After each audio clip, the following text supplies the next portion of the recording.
Hello and welcome to this quick start tutorial for Nearpod. The first thing you'll want to do is create your account at nearpod.com. Once you've done that, you'll be brought to a dashboard that is similar to this. One of the best features of Nearpod is its huge library of ready-to-go lessons and activities. This is a huge time savings. Now remember, all of these lessons are editable as well, which allows you to tailor the lessons and activities to your students' unique needs. Now let's get started with learning how to utilize Nearpod's extensive library. On the left-hand side of your screen, you'll see your menu. Let's find Nearpod Library. The first thing that I want to point out in the Nearpod library is the search bar. You can search by skill or topic. For this example, let's go ahead and search for poetry. As you can see here, there are plenty of results for you to choose from. You can filter it further by lesson, activity, and video. Let me go ahead and break down what those mean. A lesson is a multi-page slideshow with interactive features built in.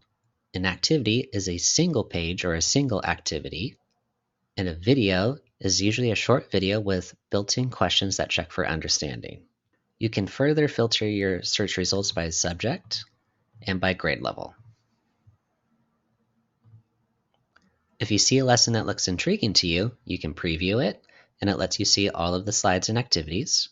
And if you like it, you could go ahead and click Add to My Lessons, and it will be added to your personal Nearpod library. Now let me show you another amazing way you can find content. You can filter it by standards.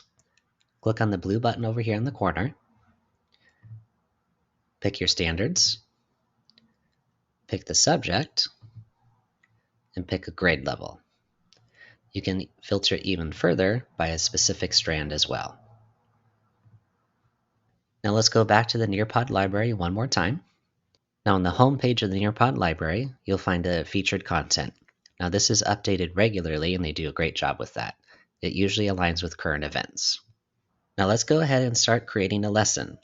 One feature that I love about Nearpod is its integration with Google.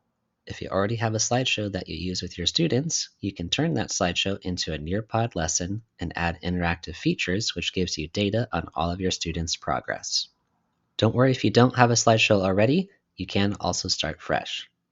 To keep this video shorter, I'm going to go ahead and use a slideshow that I would like to add interactivity to.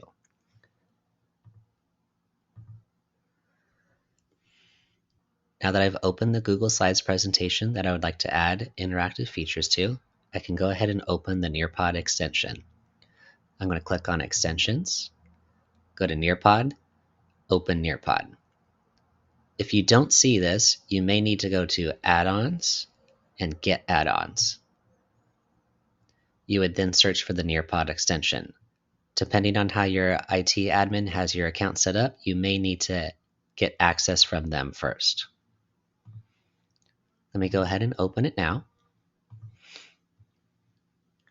The first time you open the extension, it will ask you to sign in with Google. Since I've used it before, it popped up right away. To keep this video short, I'm going to be adding just 2 interactive slides. The first slide I would like to add is a poll.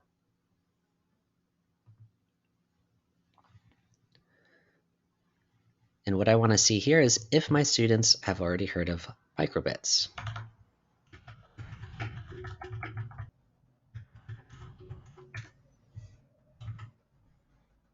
Go ahead and add 2 answers, just yes and no. I do want to point out you can add a timer to this, add multimedia to the question, like images, audio, or video. And you can toggle this switch on or off if you want to allow students to select more than one answer. I'm going to go ahead and click Save. You'll see here now that my poll has been added as my second slide. For my next example, I want to go ahead and use a pre-made activity from Nearpod. I'm going to be adding a video. Before I search for my video, I do want to point out that you can upload your own videos, and you can also add a YouTube link as well. For this example, I'm just going to be doing a search within the Nearpod library for computers.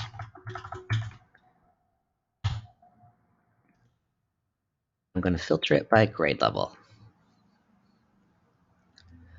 I'm going to go ahead and pick this one right here. And you'll see here that there's already some questions built in to the video that check for understanding. You can change these, you can get rid of them, or you can add your own as well. I do want to point out you also have the ability to trim the video if there's parts that are not relevant. You can speed up or slow down the video with the clock right here, and you can also change the video quality with the settings right here. I'm going to go ahead and leave this video as is. Perfect. Now I'm going to go ahead and save this presentation and go back to Nearpod.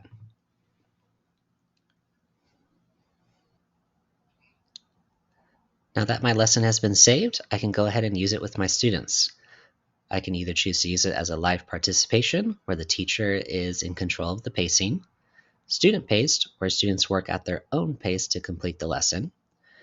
And if I click these three dots here, I can share it with colleagues and they can use it with their students. And this is also where you're going to access your reports when students have completed the lesson. Okay, that wraps up this quick start tutorial. Thanks so much for following along,